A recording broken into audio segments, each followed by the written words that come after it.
Magandang araw po sa inyo lahat. Ako po si Banat Bay at eto, mag-update po tayo sa nangyayari kay Tatay Digong dito sa ICC sa The Hague.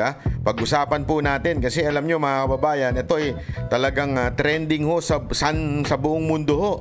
Talagang kahit po sa Japan, sa ibang mga lugar, talagang nasa balita po kasi first time po sa kasaysayan po ng ICC na may kinidnap po na presidente, dating presidente. Alam naman po natin na wala ho sa kanilang legal na batayan ang kanilang pagkuha kay Pangulong Duterte at pagdala sa The Hague.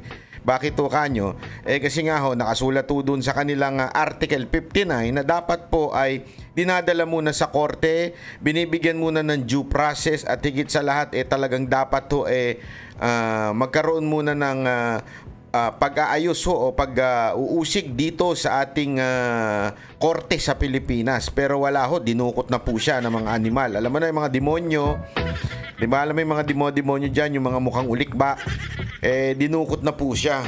Wala na akong magawa dahil alam mo, sa totoo lang kung tatanungin ninyo, ay nako, ayoko talaga malubos maisip yung nangyari doon sa pagdukot kay Pangulong Duterte. Ika nga, sabi nga ni VP Sara Duterte, this is plain kidnapping. Alam nyo kung bakit to? Ang masakit ho, ginamit ho yung mga kababaihang pulis. Nakakasakit po Alam nyo, may kwento nga dito May nabasa ako isang opinion. Sabi nga doon sa opinion na yun ayaw daw sumunod. Di umano nung mga pulis. Obserbahan nyo lahat Obserbahan nyo lahat ng videos. Ayaw sumunod nung mga pulis na hulihin si Pangulong Duterte. Pansinin ninyo. Pansinin nyo lahat ng video. Marami kayong makikita ang video dyan. I-observe ninyo yung reaction ng mga pulis. Lalong-lalo na yung mga kababaihan. Ayaw po nilang hulihin. Ayaw po nilang sumunod kay Torre. To the point nga na maririnig mo sila, Sir, para bagang nakikiusap na, Sir, wala kaming choice pero we have to do this dahil nga pag hindi naman namin sinunod ito, kami naman po ang lagot, Sir, parang ganon. Pero deep inside their hearts, hindi ho nila gusto yung inuutos sa kanila. Labago sa kanilang kalooban. Ramdam na ramdam ho natin yun. Makikita mo sa lahat ng video yan. Kaya nga yung isa doon, kahit ba sabihin ni Pajardo, sabihin niyang paulit-ulit na mainit lang yung pinapawisan. Yan po ay pinasinungalingan po mismo ng anak ni Pangulong Duterte. Pagka alam ko, talagang sinabi niya doon, paano yun? Malamig po doon, sobrang lamig daw po doon. Dahil nga naman, yun po, yung lugar na po yun, hindi po kulungan yun yung pinagdalhan kay Pangulong Duterte sa Villamor. Yun po ay parang function room na maliit na kung saan pagpupunta ang presidente ng Pilipinas doon dinadala. Ibig sabihin hindi po ito yung ordinaryong kwarto o ordinaryong function room. Hindi. Ito po ay talagang pinagdadalang para bagang opisina ng presidente ho yan. Kaya hindi po mainit yan. Malamig po daw dyan. Malakas ang aircon. Kahit pa puno ang tao, malakas po ang aircon. Kaya sabi nga imposible daw na ito po ay pawis. Ika nga. Hindi daw posible na pawis yun. Yun po talaga ay may mga naiyak. At kung mapapansin ninyo, ilang beses sinasabi ni Torre na huli na yan. Ano na yan? Walang sumusunod sa kanya. Observe nyo yung video. Walang sumusunod sa kanya. Huli na yan, ganyan. Kung hindi nyo ako nga hihila dyan. Bakit mo sasabihin yun kung sumusunod sa iyo yung tao mo? Hindi ba ho, mga kababayan? Kung sumusunod sa kanya ang tao niya, bakit niya kasi sasabihin, hihilahin ko yan. Kasi nga po, hindi sumusunod sa kanya. It's irrelevant whether sinasabi niya yung kay Duterte o kaya sinasabi niya yung kay ES. It's irrelevant. Kasi ang palusot ni Torre doon, he was not pertaining to PRRD, pero ang sinasabi niya kay ES yun kasi humaharang daw si ES. It doesn't matter. It doesn't matter ang point doon. Bakit mo sinabi yun? Dahil one, mayabang ka, si Raulo ka, talagang ewan ko, wala kang galang, ika nga. Bastos ka, ika nga. Pangalawa, ay ayaw sumunod sa iyo ng mga tauhan mo. Kaya napipilitan ka na ikaw na gagawa. 'Di ba? Yun po ang kwento-kwento diyan, ha. Di umano talagang ayaw siyang sundin ng mga kapulisan. Kaya nga nung pinapanood ko yun, nadudurog po yung puso ko. You know why? Kasi ito yung kaisa-isang presidenteng nagbigay halaga sa mga pulis. Paulit-ulit niya sinasabi yan, di ba? Hanggang ngayon, yun pa ang kanya sinasabi. Akin to. Ako to. Kung may mangyari sa inyo, lahat ng masasabi nating killing of this addict and criminals, akin to. Hanggang kaduluduluhan, sasagutin niya ito. Nakakalungkot. Nakakalungkot pero that's true. That's the essence of this whole na mga pangyayari, mga issue na to. Sinalo ni Pangulong Duterte hanggang dulo. Kaya kayong mga pulis, wala na kayong mahahanap na katulad ni Pangulong Duterte. Alam niyo yan. Ang dami kong kaibigang pulis eh. Panay ang message sa akin eh. Hindi. Mga ito talagang hindi lang sila makapagsalita pero di ba yung binasa ko pa ng isang araw talaga minumura na nila eh. Yung pinuno nila eh. Pero hindi lang sila makapalag. Di ba ho? Ayan ho ang katotohanan. At eto nga ho mga kababayan, meron pong unang pagdinig o hearing dito sa ICC at nagpunta ho si Vice President Sara Duterte kasama po sila Roque at si Senator Robin. At nakausap po ng personal ni BP Sara si Pangulong Duterte.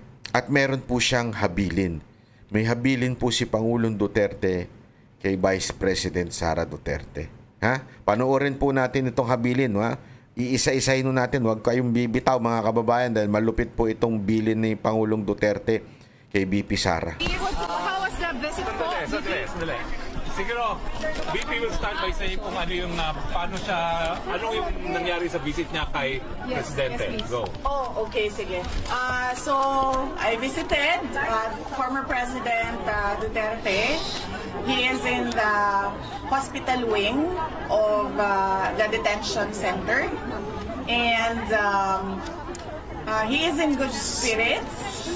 He is well taken. Alam mo, sa totoo lang ano kayang reaksyon ng ni Marcos at saka ni Torre dito? Kasi hindi mukhang stress si BP Sara Duterte, di ba? Sa totoo lang, hindi mukhang stress si BP Sara Duterte. Cared of. Nag-comment lang siya na he really misses Filipino food. Yan lang. But very recently sa meal nila, meron ng rice. So that was a good development. And then rice is life. Ano kaya mas mahal, yung rice dyan o rice is dito sa Pilipinas? Yeah? Discussed about his legal team. And we discussed about the family. And we discussed about the country. Gano'n po katagal niya? Okay, questions now. Gano'n po katagal yung visit niyo kay President Duterte? The visit lasted for an hour. So it was from 4 p.m. to 5 p.m. VP, what was his reaction or ano po yung kinuwento niya tungkol dun sa nangyaring initial appearance kanina? Hindi namin na-discuss. Hindi namin na-discuss yung initial appearance niya kanina. Sorry. We did not discuss his initial appearance, and we only discussed the lawyers and the legal team and what we are going to do in the next 4 days. Yes.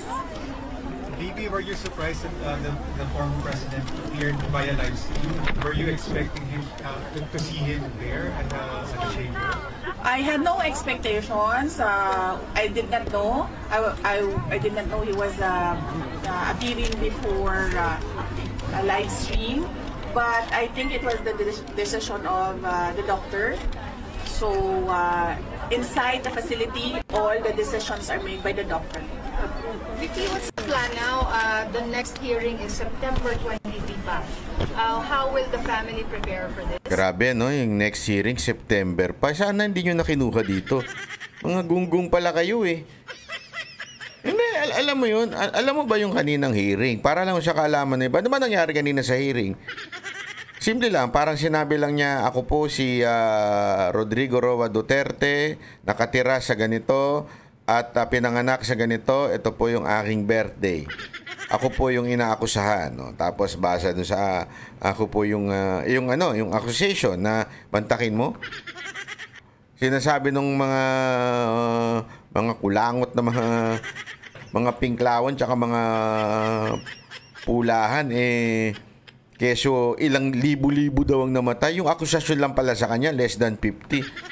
I'm not saying it's okay lang kung 50. Hindi na sinasabi ko. Sinasabi ko dito, yan ang fake news. Mantakin mo yung akusasyon sa kanya, libo-libong namatay sa war on drugs. Tapos, yun lang pala yung sa kanya, wala pang 50, anak ng tutsa itong mga animal na to. Sana sinabi yung libo-libo rin. Hindi, yan kasi sinabi ng ICC, yung akusasyon sa kanya, less than 50. Pero pag magsalita yung mga tarantadong mga politiko natin, libo-libo ang pinatay ni Duterte. Isipin nyo to paano nagka-idea yung ICC na 50 lang? Ibig sabihin, yung nagdemanda sa kanya, yung nagreklamo sa kanya, nagpresenta ng mga ebidensya at nagsabi na eto si Rodrigo Roa Duterte, ang aming dating presidente ay pumatay ng ganito. Sa media, libo-libo sinasabi. Abay, tarantado dito sa ICC, ilan lang, wala pang 50. Yan mo makikita na talagang budul-budul man ito si Di ba? Budul-budul man talaga Okay. So, I have not discussed the arrangements with next of kin and relatives here. I will discuss it with them tonight, and I will relate to them also what the President said and what the President wanted them to know. And so yes, we haven't made arrangements yet. But I will not leave until a relative comes to make sure that there is a next of kin living here. Yes. VP, tungkol po sa usapan nyo ni dating Pangulo, may hiniling po ba sa inyo? Yan. Usapan nila. Yan na. Yan. May usapan. Next time po yung mikropono, tanggalan nyo ng echo. Hindi ko kakanta si VP Sara Duterte. I-off nyo po yung echo. May echo yung mic Diyan mo malalaman ang mga Pilipino ay mahilig sa karaoke. Maraming salamat po sa nagdala ng JBL yan Yung mic niya pan JBL yung Bluetooth na malaki siguro yan o maliit. Basta JBL yan Pakitanggal naman po echo. PRRD, may hiniling po ba siya sa inyo? English. Is there someone... Yeah. Okay. Loko rin to siya, English daw, English. Paano kung hindi marunong mag-English? Sa bagay, nakatira naman sila dyan. Di ba? Marunong na sigurado yan. Yes. When we talked, he, as a request, he asked me to go home. So, he repeatedly said, do not leave the country. Nako, importante yan mga kababayan. Importante. Kahit po ako Yan kagad ang unang naisip ko. Although, syempre, hindi mo matatanggal yung fact na anak si VP Sara Duterte. Ako sinabi ko to sa mga kasamahan ko pag mga nakakausap kong mga basta sa community ng mga Duterte. Lagi ko sinasabi sa kanila, hindi dapat umalis si VP Sara Duterte sa Pilipinas. Alam mo naman itong gobyerno to pag napraning. Alam mo yung mga praning pag napraning ang gobyernong to. Hindi, walang biro kasi alam nyo, nung una, kukwentuhan ko lang kayo ng bahagya para lang may konteksto kayong alam. Nung una, nung sinasabi na natin na iniisa-isa yung mga supporter ni Pangulong Duterte from Bantag, from Tebes, di ba? From dito kay Pastor Kibuloy, iniisa-isa na yan. Tapos sumunod si impeachment nito. Mga kababayan, marami sa atin na parang, Di naman siguro. Exaggerated naman kayo. Di ba? Yan eh. Lalong-lalo na nung marami pang hindi naniniwala nung panahon ng KOJC siege. Marami pa sa inyong hindi naniniwala na kaya ginanon si Pastor Kibuloy dahil sa meron siyang suporta. Alam niyo ho ba? Sabi ko nga sa inyo paulit-ulit ang rally ngayon ng PDP, malaking factor, malaki sa organization ay ang KOJC. Lahat ng nakikita ninyo, sound system, basta maayos yung event, basta formal announcement coming from KOJC. Ganyan. Yung nangyari sa Hong Kong, KOJC yan. Alam ng gobyernong ito na malupit ang magiging partisipasyon ng community ni Pastor Kibuloy. Kaya ginanyan siya. Marami sa inyo, totoo, aminado, umamin kayo mga Duterte supporter. Marami sa inyo na hesitant kayo kay Pastor Kibuloy nung una. Hindi ko kayo masisisi. Naging hesitant din ako before, pero nagsaliksik ako eh. At saka nakausap natin, pinresinta nila yung kanila mga ebidensya. Pero alam nyo, marami sa atin na hanggang kaduluduluhan sa KOJC siege, hindi kayo naniniwala. Na kaya siya inakusahan at dinimanda ng kung ano-ano ay dahil sa malapit siya sa Pangulong Duterte. Eto na ho yun, no? Eto na yung nangyayari na to. Etong ginawa kay Pangulong Duterte. This is a grand plan from the very beginning to destroy the entire clan of Duterte. To make sure there would be no Duterte on 2028. Kasi yan ang hindrance sa kanila. Wala na eh. Yung pinklawan, wala. Tayo na yan. Tinan mo yung mga senador nila, wala nang kwenta-kwenta eh. So their grand plan is to destroy the Duterte. And we didn't believe it. Kaya nga itong nangyayari na ito, mga kababayan, nakakagulat yan. Hindi natin na-imagine that these things will happen. And I understand kung bakit pumunta si BP Sara Duterte. And I know deep inside her, she is hurt somehow. And there's a feeling of remorse and hurt maybe because dahil sa pagkampi niya kay Marcos, nakulong ang kanyang tatay. Let's accept that fact. Kasi tandaan ninyo, in every healing, it has to have an acceptance. That's the truth. That's the truth.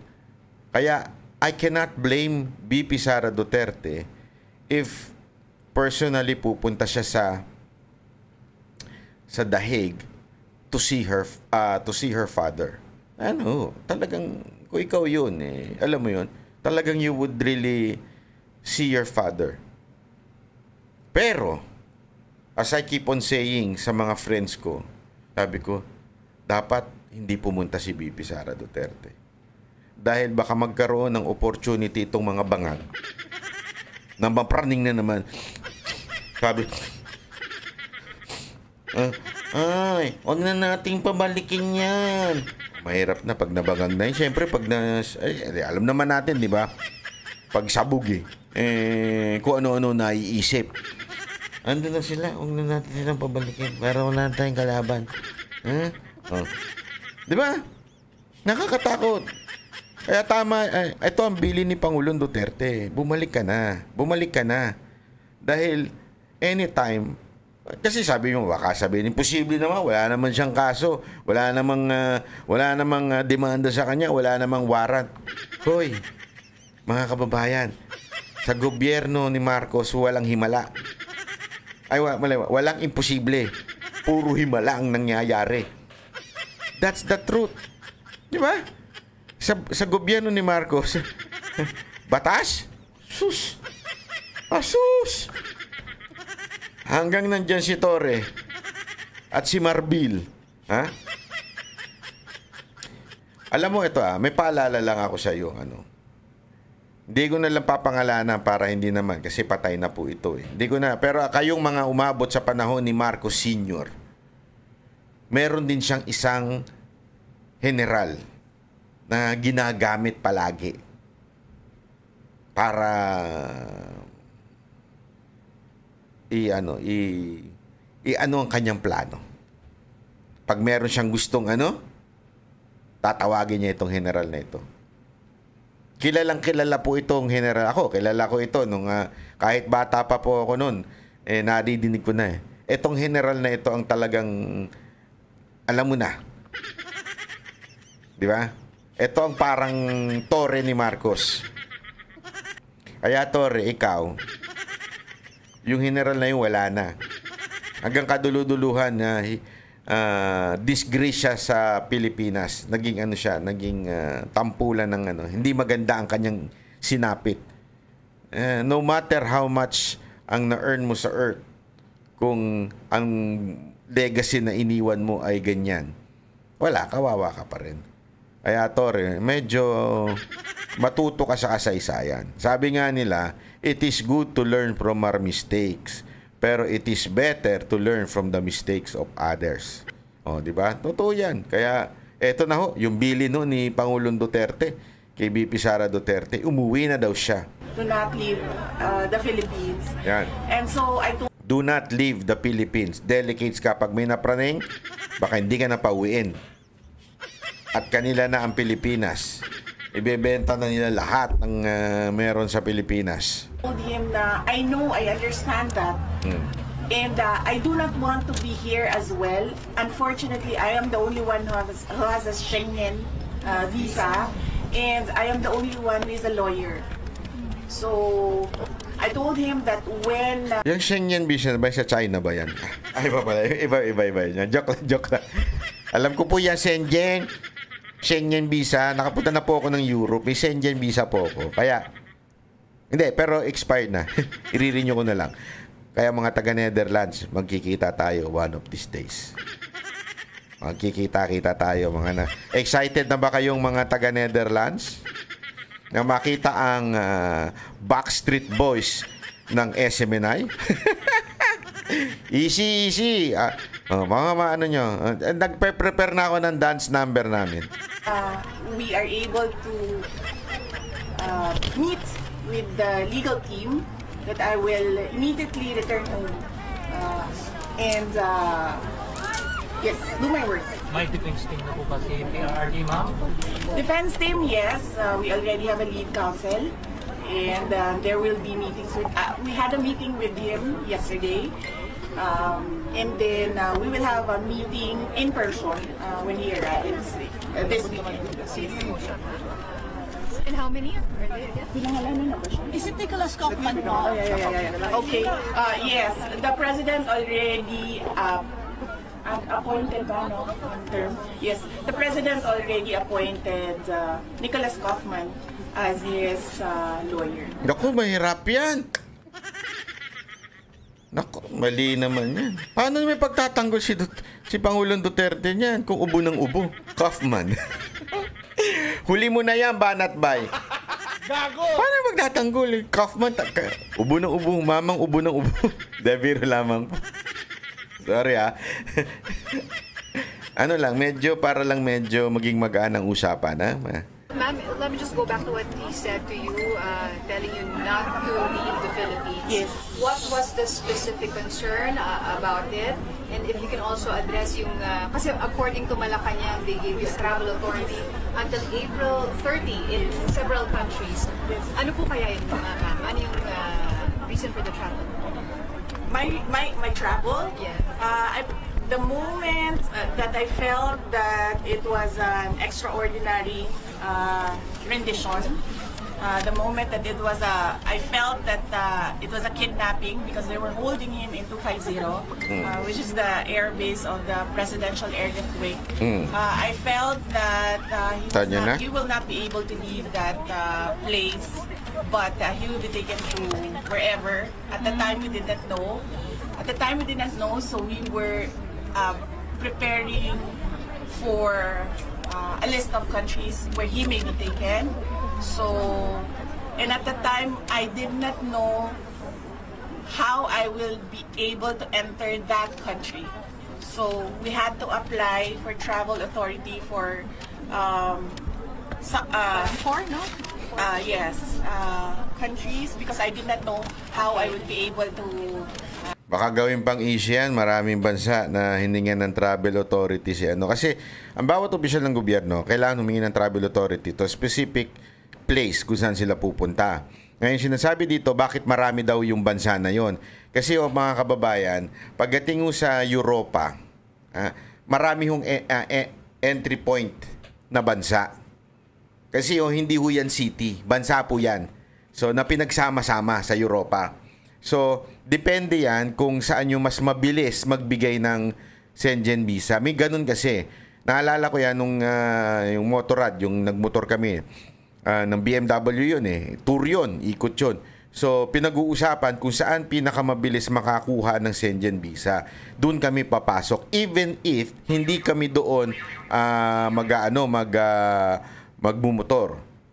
Doon lang kami kukuha. Para at least mas mabilis na makakuha. Ganun ho yun. So sa kanya kay VP Sara Duterte, siguro kaya maraming kasi kailangan nilang mabilis na makakuha ng Schengen visa para makadalaw kagad siya kay Pangulong Duterte. So kaya maraming bansa ang inilagay doon na travel visa.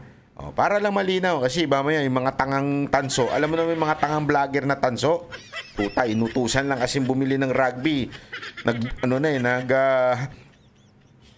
Nag-vlog na Travel. Okay. So, di siya necessarily pupuntahan, VP, or kumbaga i-complete yung travel up to April 30? With regard to the date, no. No Because naman. at the time, I did not know also how long was I gonna be, how long was I gonna be, yes, wherever he is. So we applied for until April 30. But it doesn't mean that I will be here until April 30. Yeah. So I will be here until the legal team is doing their work already, and another relative is here to assist him. Did he explain his concerns why you shouldn't, leave the Philippines? He said that yes, I should immediately go back, just leave him here. But I said no, I cannot do that because no one will decide for him outside. So very limited people have access to him right now. So I told him that I just have to form that legal team. Then I can work remotely in the Philippines, talking to the legal team, and then. Yes, so I just need next of kin to come here, and everyone's applying for visa right now. Pero wala po siyang fears that it will be taken advantage of, your absence? Well, he did not express fears about taking advantage. Some people or whoever taking advantage of my absence, but he repeatedly said that you must not leave the Philippines. You must go back to your country. You're not supposed to be here. And then I insisted that yes, I know what I have to do. And that Siguro nag-away na sila ng mag-ama. Hindi kasi alam mo ganda ng kwentuhan. Noon sa Hong Kong, di ba kinikwento ni Pangulong Duterte? Pakinggan niyo yung speech ni Pangulong Duterte doon. Lagi silang nagtatalo nitong anak niya Kasi daw, hindi, speech pala ni VP Sara Duterte yon. Isa sa mga speech niya nga, yung pinipilit siya na it's either mag-abogado o mag-doktor. Ang turing daw sa kanya noon ni Pangulong Duterte ay hindi tao kung hindi mag-abogado o doktor. Grabe, no? Hindi, pero because of that, actually, VP Sara Duterte was so thankful na ganun yung kanyang ama. Kasi, mantakin mo, ako, sa totoo lang, pasaway lang talaga ako Kung sumunod sana ako alam mo yon, may part sa akin ng pagsisisi na yan, kasi hindi ka sumunod. Kung may part na dapat nag-abogado ako Kasi pasaway talaga ako noon nung bata ako. Sobrang pasaway ko noon. Rebelde ako noon. Ang plano kayo, imantakin mo. Ang pangarap ko noon maging NPA. Saka yung nakakita ang anak mo, anong gusto mo paglaki mo? NPA. Hindi kasi ako, I was also deceived that I thought etong mga komunista na ito, itong mga NPA na ito, ay sila po yung makabayan talaga. Yung pala sila yung makagago. Sila yung mga tarantado ng bayan, di ba? Yun ang ano eh, yun ang di sana ako abogado sana ako, di attorney. Hindi na banat ba yan, ano? Attorney banat bay na yan, di ba? Sayang eh. Wala eh. Dahil tigas ng ulo mo eh. I just need to set up something here in The Hague, and then I will immediately go back to the Philippines. VP, Isa-isa. Any comment po, VP? What was the disposition po in demeanor of the president when you saw him? And were you able to see po yung detention center, detention area for the former president? No, I was not allowed inside his detention area. We met in the visitors area. And the demeanor was, he looked well rested. I asked him that. I said, "You look well rested," and then he said that, "Well, I don't do anything here except sleep and watch TV because he has access to a TV." And then I asked him about the food because I know his preferences for food, and then he said yes. Well, that's my only complaint is that I really miss Filipino food. Specific. Kuan man gud na sa Bisaya baka na Inununan. paksiw kanang Inununan. Paksiw lang. paksiw Bulang lang. paksiw na isda Ayan, inununan sa Bisaya. Unang-unan. inununan Inununan. Ano yun? VP, any comment po doon sa Pwede bang pakitype yung anong sinabi ni BP Sara Duterte? Hindi ko alam. Inununan? Ano? Unununan? Sorry, hindi ko po alam. Pero favorite ko rin kasi yan. Kaya kailangan nating malaman sa Bisaya yan. Di ba?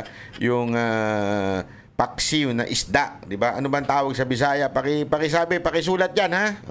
plano ng mga otoridad na i-raid po yung tahanan ng mga Duterte sa Davao City. Ito ba ay makonsider nyo na part sa para pabaksakin ng mga Duterte family? Yes, I heard about that. The search warrant applied for all the houses, all our houses, all the members of the family. And I mentioned to my siblings that you don't have control over this anymore. So I just told them that just secure your valuables, and then just allow them to do the search. And then we expect that there will be planted evidence Nako, inside the houses. Yan na. So I told them that we'll just have to face that as well, because that is the template that they did with former Congressman Arnie Teves. It's exactly the same template. No, I told you, di ba? I told you so. Yung mga natin sinasabi kasi maraming nagsasabi dyan. Ba't nyo ba lagi nyo binabanggit si Teves? Kasi nga it's not the issue of the person. It's the issue, yung treatment ng gobyerno dun sa tao. Napaka-importanting maunawaan natin yan. Kasi iba dyan may mga humihirit pa eh. Hindi ano yan sa amin. Hindi yon. Maintindihan ninyo yung treatment ng gobyerno, yung template na ginawa ng gobyerno kay Teves, sablay, maling-mali, abusado, ika nga, illegal. Ito na nga, binabanggit nga ni BP Sara Duterte dito, na yan ang gagawing template sa kanila. I-raid, i-search, bibigyan ng search warrant. Yung search warrant hindi specific, o di kaya kung specific man, hindi naman yun ang titignan. Diba? Kung ano rin yung ginawa sa KOJC, ganun din. May search warrant. Hindi nga search warrant. Warrant of arrest pero ang ginawa nila, nag-search sila. Yung kay Congressman Arnie Teves, ganun din. Nag-search. Ito nga sinasabi ni BP Sara Duterte na nagtanim. Diba? Napaka-importanting maunawaan natin yan eh. Kasi pag sinabi mong search warrant, dapat is specific na nakasulat doon. Hindi, para lang mo di siya kaalaman natin. Pag sinabing search warrant, specific ano hinahanap. Hinahanap yung panty mo, ganun. Hinahanap yung brief mo, ganun. sa cabinet na ganito. Dapat specific yun. O kaya kung hindi man sa cabinet, basta specific yung, hindi yung sa cabinet, mali yung example yung sa cabinet. I mean, pag sinabing, eto, yung relo, hinahanap kasi yung relo ang pinangsakal. Di ba? Oh. So, dapat specific. Eto nga yung sinasabi niya, antayin nyo na sabi nga niya kay Baste, wala na tayong magagawa dyan at siguradong magtatanim sila. I told them that it's pointless. It's pointless to fight. So just allow it to happen. It doesn't mean that that search is illegal. But then I told them that no one should be hurt. No one should resist. Just allow them to do whatever that is illegal. Ma'am, any comment po doon sa sinabi ni PCO Yusek Castro na walang kidnapping na nangyari sa lahat po ay may papeles tungkol po sa pag-aristo kay PRRD? Well, it was really kidnapping. You see the comments all around the world from experts. Yes.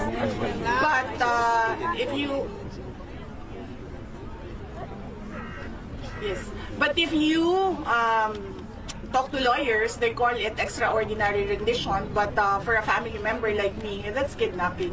That's forcibly taking my father to another country and illegally arresting him.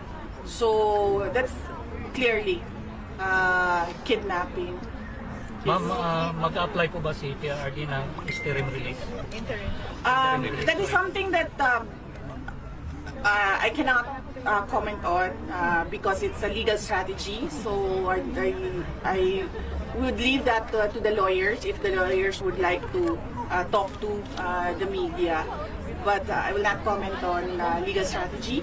I'll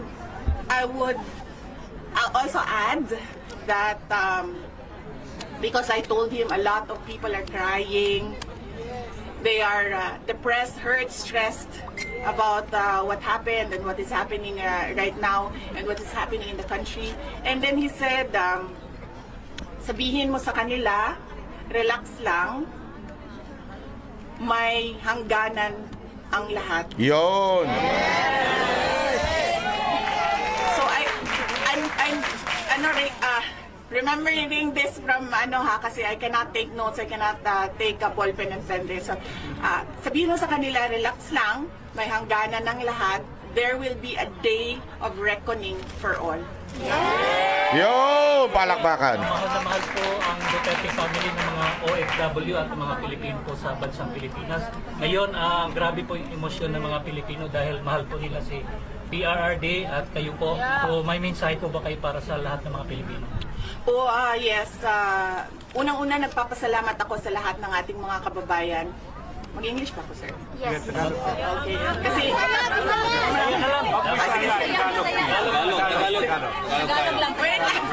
Sandali. Okay. Sige. Kadyot lang, ha? Kadyot! Start with Kadyot! First off, I'd like to thank all our countrymen for your prayers and your profound support to the former presidents. We can feel your love, we can feel your anger, we can empathize with everyone's rage about what happened. And let us not be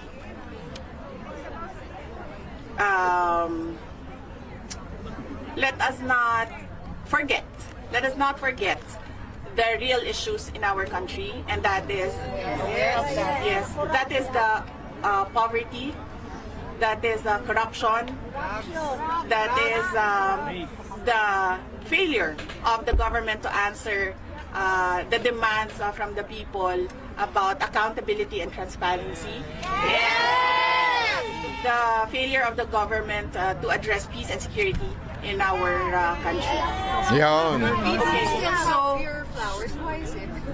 because I wanted to give it airtime.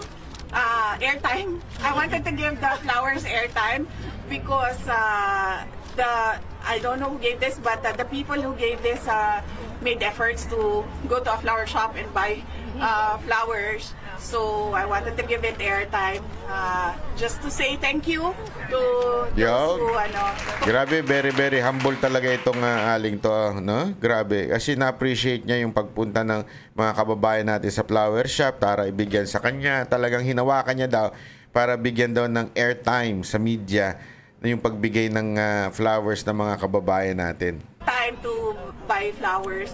They know I love flowers, so Ay, yung pala, mahal pala ni BP Sara Duterte yung bulaklak. Dapat ang Banateros pag na-meet si BP Sara Duterte, bigyan ng bulaklak eh. Okay, address that. Now, she will now address the Filipino community. Harap ka na dito. Okay, yan na po yun.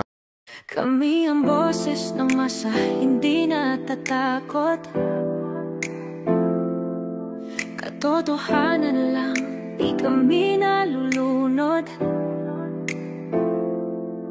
Walang bahid ng sismis, lahat ay totoo. Kahit sino ka pa, pag mali ka babanatan ka. Walang pinipili kulay, wala kaming kinikilingan. Basta para sa bayan, kami lalaban.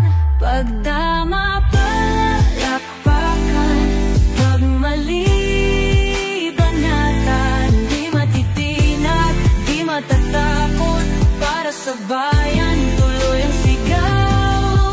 Sa harap ng kamera, walang halong takot. Mga baluktot, lahat kayo'y tutumba. Ang hustisya at totoo, yun lang ang mahalaga. Kahit sinong harang, di kami matitinag. Walang pinipiling kulay, wala kaming kinikilingan. Basta para sa bayan, kami lalaban. Pag tama palakpakan, pag mali banatan. Di matitinag, di matatakot, para sa bayan tuloy ang sigaw. Kung nasa tama ka, ikaw ay aming kasama. Pero pag mali ka, handa ka na bang mabasag? Banateros kami, walang inuurungan. Dahil bayan muna, bago ang sarili.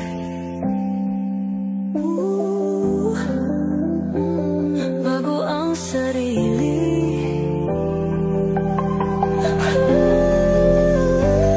Pag tama palakpakan, pag mali banatan. Banateros ang sigaw, katotohanan ang laban.